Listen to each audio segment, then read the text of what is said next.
কোন জায়গায় বিক্রি করছস? জোরে ক। তাগর নাম ঠিকানা জানাস? হ্যাঁ জোরে ক। কার মাধ্যমে বেচছস? হ্যাঁ টিয়াল খাই? তোর সাথে কে ছিল না? কয়দিন আগে বেচছস? বিশুদ্ধরে বিক্রি করে কি কি কিনছেন?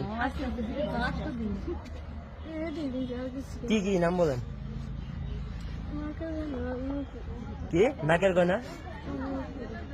জোরে কন। মোবাইল আর কি? মোবাইল কত টাকা নিছে? হ্যাঁ বাকি টাকা কই? ঘুরতে ঘুরতে নগদ পাওয়া গেছে 1460 টাকা। 40,000 মতো।